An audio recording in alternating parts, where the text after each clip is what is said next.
Everybody, is there anybody there? Hello everyone, my name is Mrs. Burdett and I'm from WQE College and I'm an ancient history teacher. I'd like to welcome you to this presentation. I'm going to tell you all about ancient history today. Right then, welcome, let's start. Okay, so welcome to the college. I don't know where you're from, but I hope that you will join us in the ancient history department. This is what we're going to look at. We'll look at Romans and Greeks. Okay, so there's a lovely picture of some senators and an evil Roman emperor. So let's have a look. Let's have a look at what we're going to look at. Now, our course is made up of two halves. We're going to look at, first of all, ancient Greece. And here you can see a beautiful image of the Parthenon in Athens, standing on the Acropolis Hill. Beautiful sunlit image there. Many people get this wrong. How many times in newspapers and TV shows have they said that this is the Acropolis? And actually, the Acropolis is the hill, not the temple. But the temple is called the Parthenon, Temple of Athena, Parthenos. So looking at ancient Greeks, now my colleague, Mr. Searle, is an expert on all things Greek. So he's going to tell you all about Athenian warriors, Spartan warriors, and so forth, and talk about the wars that the Greeks fought against the Persians. So a nice image there from the film 300, showing Leonidas the Spartan. Now my area of, my speciality is the Romans. Now I love the Romans. And here we can see an image from ancient Rome. And I wonder if you know what this is. Let's have a look. Sorry. This is the famous Capitoline Wolf and Twins. The claim to fame for this statue is the oldest large-scale bronze sculpture in Europe. Okay, and that was done way back in 500 BC. And it shows the wolf and the two twins, Romulus and Remus. Do you remember the story about how the two twins founded Rome?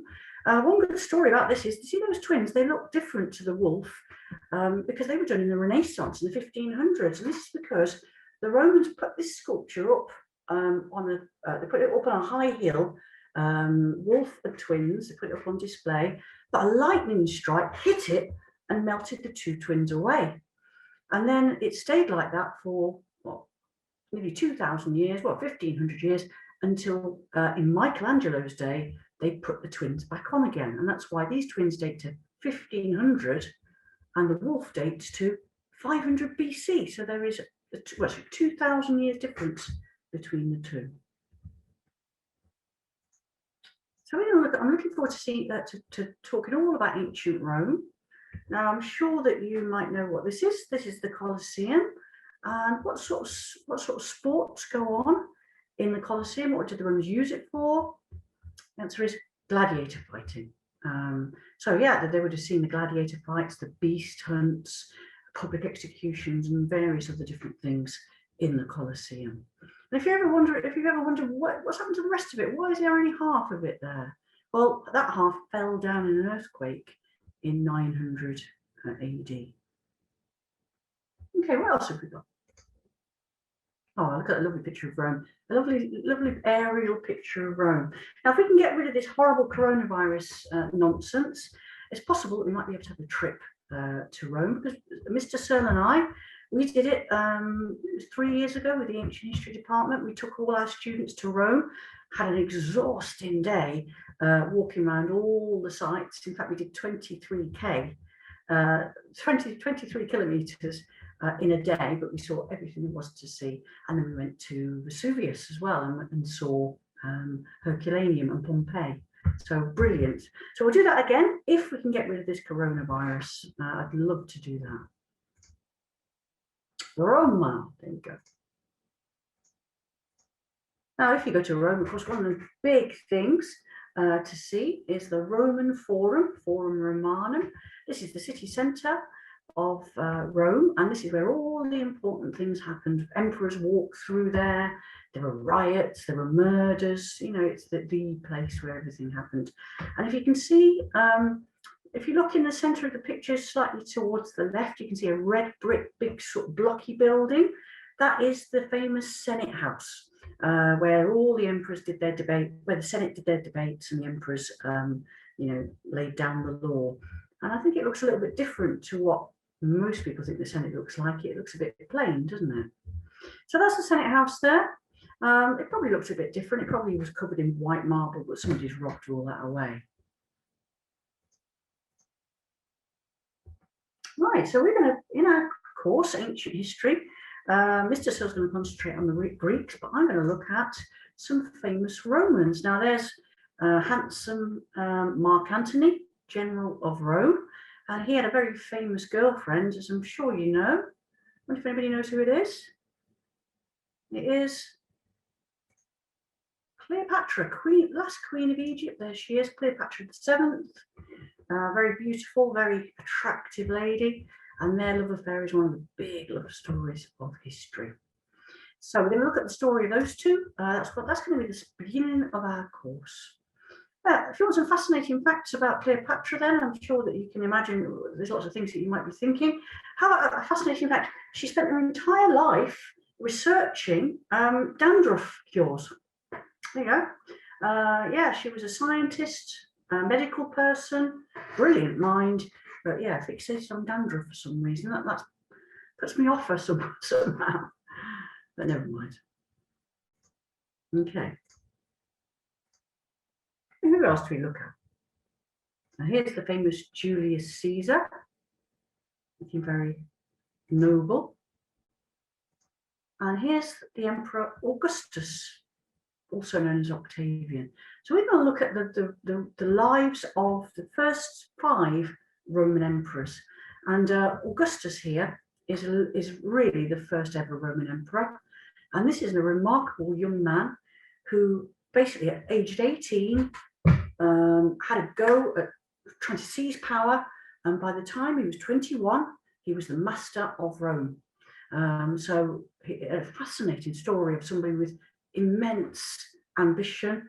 Now, what's paradoxical about him is he's a very weak and sickly person, so physically not very strong, but mentally he is, is unbeatable, and the ambition was incredible. So, despite his health problems, he managed to get to the top by the time he was in his early 20s and remain the master of the whole Roman Empire until he was 76 when he died. So we will look at the rise of the Emperor Augustus, and he was so good after he died, they deified him, of course, which means they made him into an immortal god. And there he is, Divus Augustus, the god Augustus. How can you tell that statue is of the god Augustus rather than the normal man Augustus? There's one simple way, dead easy. Well, it is when you know. How can you tell that's a god? Well, it's because gods don't need shoes, do they? Gods float above the ground. They don't feel the ground under their feet. So therefore, when you see a barefoot statue like this one, you know that he has been deified. He's a god. Okay, what else do we do? Now, another emperor we're going to look at in our study, and this is the emperor we're looking at currently in class with our present students. We're looking at the evil Emperor Tiberius. Okay, one of the most grim, cruel, perverted, horrible people that you'd ever wish to meet. Unfortunately for the Romans, he was in power for a full 26 years. 23 years, beg your pardon, 23 years. So that was a long time of utter misery and terror. So they called Tiberius's reign the Reign of Terror. So we will look at exactly what made him so frightening, what went on. It is grim. I had to give a health warning to the class before we taught some of the stuff about him. It was that horrible. So there's Tiberius then, and there he is appearing on a beautiful, that's a carnelian gem ring. So you can tell Tiberius, can't you, because of got a rather hooked nose. Okay, here's one thing. If you're interested in archaeology and you'd like a career in archaeology, how about this? Hairstyles are very important to archaeologists. If you look at the hairstyle of this sculpture here, notice how long his hair's growing down the back there. This is his fashion, this is what he used to do. Now, bear in mind when you dig out a sculpture like this, you dig it out of the ground, it doesn't have its name on, so how do you know who it is? Well, what archaeologists do is they look at the hairstyle to try and find the date. Because just like in our own culture, you know, you look at a person's hair, you can see that I live in 2000s. But if I had a hair in a bun, I would live in the Victorian people, or if I had a little bob, I'd live in the 1920s. So hairstyles are very good for dating heads. And if you're an archaeologist now and you dig up a sculpture with long hair down the back like that, you know it's the Tiberian period, and therefore you can date it to the first years of the 1st century AD. In other words, around about 15 AD. So hairstyles are very useful for archaeologists. It's not a trivial thing at all.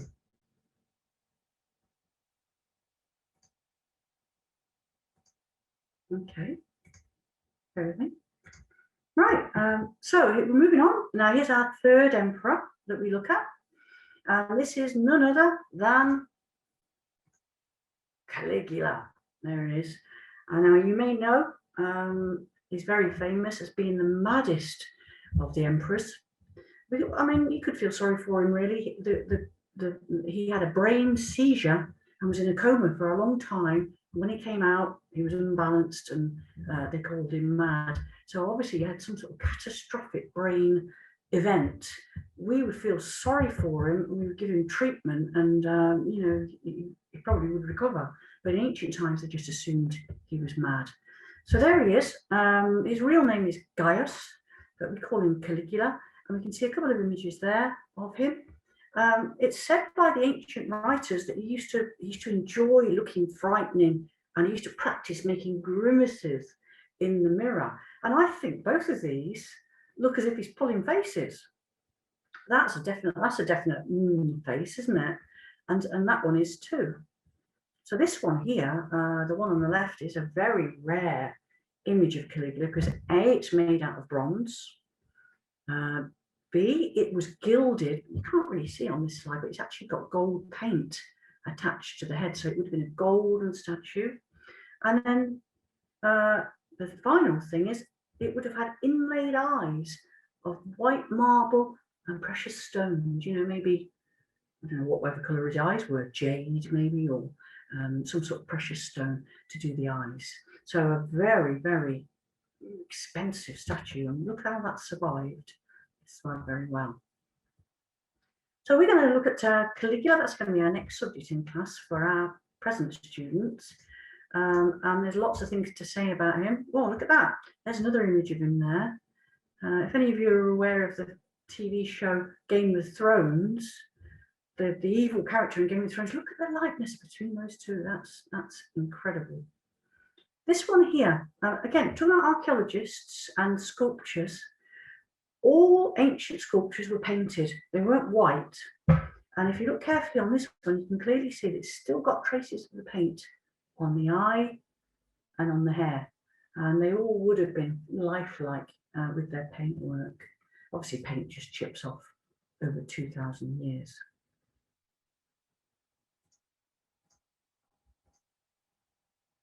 Right, now our fourth emperor we're going to look at is the Emperor Claudius. And is he a good one or a bad one? Well, he's a little bit good and a little bit bad. He was a very wise man, very clever, very kind. Unfortunately, he spent a lot of his time drunk and under the command of his wives. So lots of terrible things happened that were committed by his wives when he just didn't know what was happening. So that's his problem. He's a drinker, a hopeless alcoholic towards the end. But there's a lovely, good image of him there. We can always spot Claudius. Got a very triangular face, like so. And the hairstyle, the hairstyle of this period is combed forward into a fringe with little curls across the forehead. Now that sculpture there, that's made of bronze, with the inlaid eyes of marble. Where's this one from? And this one was found by a little boy who was fishing in the River Ald in Suffolk. And he cast his line and he pulled out this fantastic sculpture of Claudius from Suffolk. And it's thought that Boudica, the warrior queen of Britain, when she was on the rampage, she probably attacked this sculpture when it was standing in its temple and ripped it off by the neck. And you can see, look, it's been ripped off there. And then she threw it into the river, or her warriors did. And that's where it was found. So, that's Claudius. And then finally, let's have a look at the final emperor. We're going to look at the Antichrist himself. So they say. And this is the Emperor Nero. There's a couple of images in there. And look at the hairstyle, hair and the facial hair is changing. As archaeologists, we will pay attention. The hair's still combed forward and the curls are getting very, very distinct now. You've got curling tongs have been invented by now. So they're using curling tongs to create curls across the forehead. And now he's developing a fashion for sideburns and, very unfortunate, the Belgian chin strap, which is terrible, terrible look, Nero. And so again, if you're an archaeologist, you dig a sculpture up and it's got a Belgian chin strap, you know it's a Neronian date. It's going to be around at 60 AD. So Nero then, probably one of the most terrifying emperors, and we will look at what he did in our course. Some of it is a bit very, very dodgy. Here's just one little image of him. Nero is famous, of course, for the persecution of the Christians, burning Christians, tying them to posts, dousing them with tar and burning them to light his banquets and his sporting events, or throwing them to the lions, which most people know. But who's this guy here? Evidently, according to ancient writers, Nero heard that over in Egypt there was an ogre that used to rip people limb from limb and then eat the parts. So Nero actually sent over for the ogre and had it with him in court, and he used to enjoy, setting the ogre on people that he didn't like. So whether that's true or not, who knows? But that's what the ancient writers say. So lots of stuff to explore in our ancient history course. So this is just the Roman side. And in the second year, let's have a look. Now, Mr. Searle, the expert on Greece, is going to look at the culture of Sparta. Sparta is one of the weirdest of civilizations, isn't it? The civilization was completely militaristic. Everything was geared to produce the perfect warrior man and the perfect childbearing woman. And so Mr. Searle's going to talk about their education system, the upbringing of women, of girls and women, and also the training of the warriors and how their society was, organized. So fascinating stuff. Now I'm going to talk about Roman Britain. We're going to talk about the Romans. They come to Britain, they attack us as poor Celts, they take over, they build their horrible straight roads everywhere, they build their horrible mosaics, but then Boudica, the warrior queen, then we can see her in London there on the statue. Boudica stands against them and fights. But does she win? No. Well, look at this story about how the big battle between Boudica and the Romans. Fascinating story, and it happened very close to Leicester as well. So if you want to buy a metal detector and get out there to try and find the battle site, that will be something to do. So there's Boudica then. We can look at this Boudica story and also look at the story of how the Romans cut Scotland off and built Hadrian's Wall. Okay, so that's our ancient history course, 2 years, 50-50 Romans and Greeks. Right, so I'm going to stop sharing that. Right, see if we can get any questions on. Okay, so feel free to ask any questions if you have any. I'd be pleased to answer any. Okay. I don't see any at the moment. Okay, so let's have a look. I'm going to share my screen again, a little bit of a quiz for you.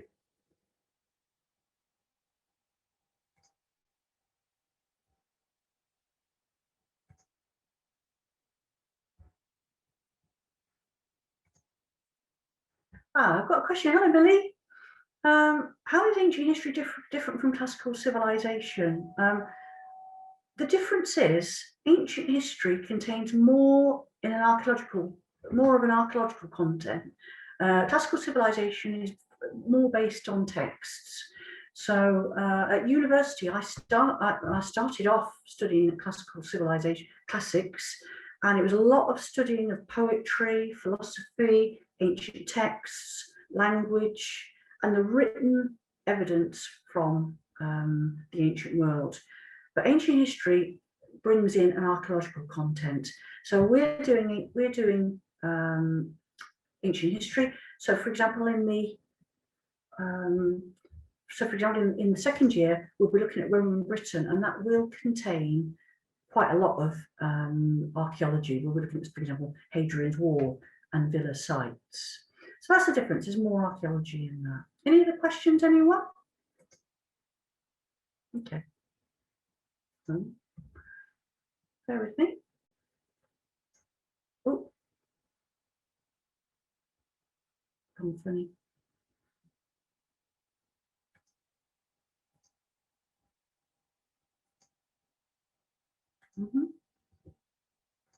Okay, let's do a little quiz. Right, let's see. Now, I can see the quiz now. I can see the question and answer now. So if you'd like to put your answer in the box, the question and answer box, that would be good. Let's have a little quiz then. How much do you know? General knowledge about ancient history. This mountain is the home of the gods. What is it called? Anybody know? Heidi says it's Olympus. Well done. Okay, that's easy enough. Okay, and who else has answered? Olympus, Jacob, Millie, well done. Okay, next one. Who's this? Nice Victorian painting there. Anybody know who this is? What is she doing? Who's answering from this one? Alice, Pandora, Millie, Pandora, yes, it is. Pandora opening the box. Well, actually, the proper myth, actually, the ancient Greek myth, it wasn't a box, it was a Greek vase. It was a vase with a stopper, and she took the stopper out, and out flew all the evils of the world. Obviously, of course, in ancient history, everything's always women's fault, isn't it? Okay, who else has answered there? Millie, Heidi, Luke. Hello, Luke. It is Pandora and Nathaniel. Pandora. Yeah, you've got Aaron, Martina. Correct. You've all got that right. Next one is, this one's too easy. Which city is this referred to? Oh, it's gone. Sorry, that was Troy. Okay, this one's a bit more difficult. This one is, what is this? Anybody know? Who can answer this one? Troy says, Heidi. Colossus of Rhodes and Nathaniel, well done. It is. This is the famous Colossus of Rhodes, the biggest statue in the ancient world, one of the 7 wonders. And there's an artist's impression of it, showing it standing with its legs open, with ships going underneath its legs. Now, that is not true. How do we know that? Because if you go to Rhodes Harbour, where those 2 pieces of land are, they are very, very far apart. And so if the Colossus of Rhodes stood like that, they've estimated it would have been a 1/4 of a mile high. And that is impossible. So there's no way it stood like that. And ships didn't go under its legs. In fact, it just stood with its legs together on one side of the harbour. But that's long gone. Can you tell me, anybody know, if you put it in the chat, what do you think happened to a gigantic 150-foot tall statue standing in Rhodes? How was it destroyed? Any ideas? Any ideas, anyone? Earthquake. Elliot, well done. Yeah, Rhodes is most definitely an earthquake zone. And so, yes, it tumbled down in an earthquake only shortly after it was built. or sculpted. Look at him. Now, what's this guy called? Now, he's a mythological creature, isn't he? And that is the Minotaur. Well done, Holly, Aaron, Kimran. Yes, well done and welcome. Yeah, that is the Minotaur, half man, half bull.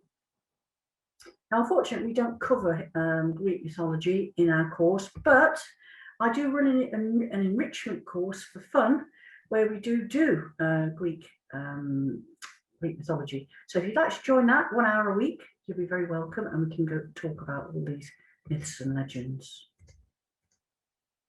Well, there's the Colosseum, looking great. I'm going to skip past that. Oh, who's this? Who's this?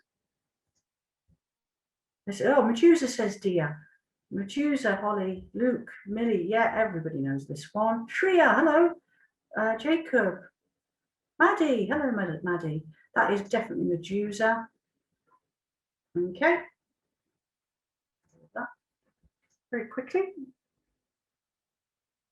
And who's next? Ah, who's that? Looking very noble, very powerful. This is Zeus, king of the gods, judge of men, holder of the lightning bolt. Everybody has got that one right, correct. That is Zeus there. Zeus with the lightning bolt as his weapon, and the eagle, he's the eagle behind him as his bird. All right, just a couple more minutes then. Who else? This one's a bit more difficult. What is this about? Maybe you know where this is. What's this called? Another mythological place. Right, Nathaniel and Aaron says it's the River Styx. Correct, it's the River of the Dead, and the souls of the dead are rowed across the River Styx to get to the other side, to get to the halls of Hades. And that's why you've got to pay the ferryman, and that's why in Roman times they'd always put coins on the eyes or a coin in the mouth, and they were still doing that into the Victorian period, putting a coin on the tongue to pay the ferryman. I think if I pass away, touch wood, I'm going to make sure that I have a coin in my mouth just in case. So very quickly then, who's next? Right, who's that, and why does he look like Anthony Hopkins? That is Poseidon, says Daniel. Yeah, Millie, Jacob, yeah, that is Poseidon, king of the sea, known in Latin as Neptune. That's correct. And we can always tell him because it has as an attribute or as a prop, he has the trident as his thing. And he's the god of the sea, earthquakes, and randomly horses as well. I think we're nearly finished. There he is, looking nice. Right, there's Cleopatra, and there she is in Egyptian style, with the cow horns of Isis and the moon disk of Isis on her head. And there are the Spartans. Mr. Searle will talk all about those. Now here's a good thing. We're just going to end on this. And what do these three multi-millionaires have in common? Any guesses, please? No guesses yet? Come on then.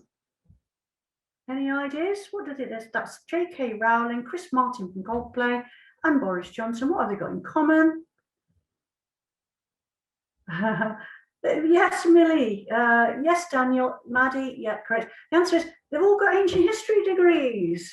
So the average earnings of an ancient history degree is massive if you count those in. I don't know as much as they do, but you can see that you can go far in politics, music, and popular culture with an ancient history degree. All right. So anyway, it's been wonderful to meet you. If you have any other questions that you want to ask about ancient history and the course at WQE, please put it in the chat, and I'll be happy to answer it. Okay, lovely. I hope I get to meet you in person, and I'm going to say goodbye now. Thank you.